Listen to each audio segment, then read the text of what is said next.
Avant de plonger dans cette histoire incroyable, pensez à vous abonner à la chaîne et à activer la cloche. Ici, chaque récit a quelque chose à dire, et vous ne voudrez pas en manquer un seul. Claire Johnson avait 38 ans. Tous les matins, elle enfilait son uniforme noir et blanc avec soin, ajustant son tablier comme une armure. Elle ne portait ni bijoux, ni maquillage excessif, juste un rouge à lèvres discret et une barrette argentée pour dompter sa chevelure noire. Elle travaillait comme serveuse dans un restaurant chic de North Michigan Avenue, au cœur du centre-ville de Chicago. Un établissement aux lustres de cristal, aux colonnes de marbre et aux nappes immaculées. Le genre de lieu où les couverts étaient changés entre chaque plat, où le moindre bruit de talons résonnait sur le sol poli, et où les clients, toujours pressés ou perchés sur leur supériorité sociale, considéraient le personnel comme une extension de la décoration. Pourtant, Claire était une silhouette constante et digne dans cet univers. Connue pour son sourire chaleureux, sa patience inébranlable et une efficacité silencieuse, elle incarnait cette élégance invisible du personnel qui fait tourner le monde sans jamais en recevoir les honneurs. Elle savait devancer les besoins des clients sans qu'ils aient à parler, porter 3 assiettes sans trembler, mémoriser des commandes complexes sans consulter son carnet. Chaque geste était fluide, chaque mot mesuré. Mais derrière cette façade irréprochable se cachait une femme qui avait appris à survivre dans un monde qui n'avait jamais vraiment eu de place pour ses rêves. Car Claire n'avait jamais été destinée à porter des plateaux. Autrefois, elle brillait dans les amphithéâtres de l'Université de Chicago, où elle étudiait la linguistique avec une passion dévorante. Fascinée par la musicalité des tons, la structure des idéogrammes, l'histoire des civilisations à travers leurs mots, elle avait consacré des années à maîtriser 5 langues étrangères, le mandarin, le japonais, le coréen, l'espagnol et l'arabe. Elle avait passé un été à Pékin, 2 mois à Kyoto, avait même publié un petit article dans une revue universitaire sur les dialectes régionaux de la Chine du Sud. Mais un appel a suffi à faire basculer sa trajectoire. Sa mère, pilier de la famille, venait de succomber à une attaque cardiaque. Claire, l'aînée, avait dû rentrer précipitamment, abandonnant sa thèse en cours. Son petit frère, Malik, n'avait que 12 ans. Le père avait disparu depuis longtemps, et il n'y avait plus que les dettes, les factures et les murs froids d'un appartement modeste dans le South Side. Les promesses académiques ne remplissaient pas un frigo vide. Alors Claire avait tout mis entre parenthèses. Elle avait trouvé un travail, puis un deuxième. Le poste de serveuse, bien payé et relativement stable, s'était imposé. Elle s'était dit que ce serait temporaire. 1 an, peut-être 2. Le temps que Malik grandisse, qu'elle retrouve un peu de souffle. Mais les années s'étaient écoulées. La vie, avec ses responsabilités, sa fatigue, ses compromis silencieux, avait tracé des lignes discrètes sur son visage. Ce mardi matin-là, Claire avait suivi sa routine avec la rigueur d'un soldat. Coiffure soignée, chaussures bien cirées, carnet de commandes dans la poche gauche. Elle connaissait déjà les réservations du jour, les préférences des habitués, les allergies alimentaires des clients réguliers. Elle croisa en silence les regards de ses collègues, jeunes ou usés, tous comme elle enfermés dans la mécanique du service. Certains l'admiraient, d'autres la prenaient pour un roc inébranlable. Mais aucun ne connaissait vraiment son passé, ni les rêves qu'elle avait enterrés sous les factures. Les clients, eux, ne la voyaient pas. Ils lisaient les menus sans la regarder. Ils levaient la main comme on interpelle un distributeur automatique. Ils ne savaient rien d'elle. Pas son nom, pas sa langue, pas son histoire. Pour eux, elle était la serveuse noire, discrète, efficace, et c'était tout. À midi, alors qu'elle finissait de débarrasser une table en terrasse, son téléphone vibra doucement dans sa poche. Elle sentit une crispation au creux du ventre. Malik. Ou peut-être le fournisseur du petit projet qu'elle développait en cachette, un service de livraison de plats maison pour les communautés afro-asiatiques de Chicago. Elle s'éloigna, vérifia que le manager ne la voyait pas, et se dirigea vers l'arrière du restaurant, dans un coin à l'abri des regards. Le numéro était chinois. Elle n'hésita pas une seconde. Elle décrocha. « Ouais. 您好. Allô. Bonjour. »是的，我是克莱尔。我们确认一下订单的细节。Oui, c'est clair. Vérifions les détails de la commande. Sa voix changea immédiatement. Elle n'était plus la serveuse effacée de Chicago. Elle était Claire Johnson, la linguiste, la femme de projet, l'ancienne étudiante brillante qui avait gardé vive sa passion malgré les sacrifices. Chaque mot en mandarin sortait de sa bouche avec précision, sans hésitation, comme une mélodie familière qu'elle n'avait jamais oubliée. Elle discutait calmement, confirmant une livraison de produits importés, négociant un ajustement de tarifs, remerciant son interlocuteur avec élégance. Un homme d'affaires élégant, aux cheveux grisonnants et au regard perçant, était assis dans un coin discret du restaurant, observant la scène avec une attention subtile. Richard Blake n'était pas un client ordinaire. À 55 ans, cet homme avait bâti un empire hôtelier s'étendant sur plusieurs continents, avec des établissements prestigieux de New York à Shanghai, en passant par Dubaï et Paris. Pourtant, fidèle à son habitude, il aimait parfois se fondre dans la foule, loin des lumières des salles de conseil et des tapis rouges, pour capter ce que ses employés et clients vivaient vraiment sur le terrain. C'était sa manière à lui de rester connecté à la réalité, loin des rapports et des chiffres. Ce jour-là, il avait été attiré non par le bruit des couverts ou le cliquetis des verres, mais par une voix claire et posée qui s'élevait discrètement, loin de l'agitation du service. Une voix qui parlait en mandarin avec une maîtrise étonnante, précise, fluide, presque musicale. Richard était sensible aux langues, il en parlait 3 lui-même, et cette voix lui avait immédiatement signalé une intelligence rare, une profondeur cachée derrière une apparente simplicité. Il observa Claire Johnson se retirer dans un coin, son portable à l'oreille. Son expression concentrée contrastait fortement avec le visage poli et discret qu'elle montrait aux clients. Il nota aussi la modestie dans son attitude, la façon dont elle se tenait à l'écart, comme si elle voulait disparaître derrière son tablier. Quand elle raccrocha, Claire s'apprêtait à retourner au service, un peu secouée par la conversation, quand Richard se leva avec une élégance naturelle et s'approcha d'elle. « Excusez-moi, est-ce que je me trompe, ou parliez-vous mandarin ?» demanda-t-il avec un sourire sincère, sans aucune condescendance. Claire, surprise, sentit un léger rouge lui monter aux joues. Elle n'était pas habituée à ce qu'on remarque ce genre de détails, et encore moins à ce qu'un homme d'affaires aussi important s'intéresse à elle. « Oui, monsieur.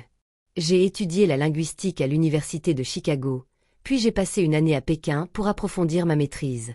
Mais c'est un passé un peu lointain maintenant, répondit-elle, cherchant à minimiser ses compétences. Richard secoua doucement la tête, clairement impressionné. Vous savez, dans mes voyages et mes affaires, j'ai rarement rencontré quelqu'un avec un tel profil. C'est rare de trouver cette combinaison de compétences linguistiques et d'expérience terrain. Vous semblez aussi bien ancré dans la réalité que dans un univers international. Claire hésita un instant, puis, se sentant en confiance, elle ouvrit une petite porte vers son monde intérieur. J'ai dû mettre beaucoup de choses de côté. Après la mort de ma mère, j'ai pris la responsabilité de m'occuper de mon petit frère. Le restaurant, c'est ce qui me permet de garder la tête hors de l'eau. Mais je nourris toujours ce rêve de travailler à l'international, dans un cadre où je pourrais utiliser mes langues et mes connaissances pour quelque chose de plus grand. Richard la regarda avec une honnêteté rare. Vous avez le genre de profil que je recherche pour un projet en cours. Je ne vous promets rien, mais si vous êtes intéressé, je pourrais arranger un entretien. Nous ouvrons bientôt une nouvelle succursale de Blake Hotel à San Francisco, et nous avons besoin de quelqu'un qui puisse gérer les relations internationales, particulièrement avec l'Asie. Les mots résonnèrent en Claire comme un écho lointain d'un futur possible, presque irréel. Vous seriez prête à tenter le coup ? demanda Richard, en inclinant légèrement la tête. Absolument, répondit-elle, la voix tremblante d'émotion, mais déterminée. Le lendemain, alors que Claire achevait son service au restaurant, son téléphone vibra de nouveau.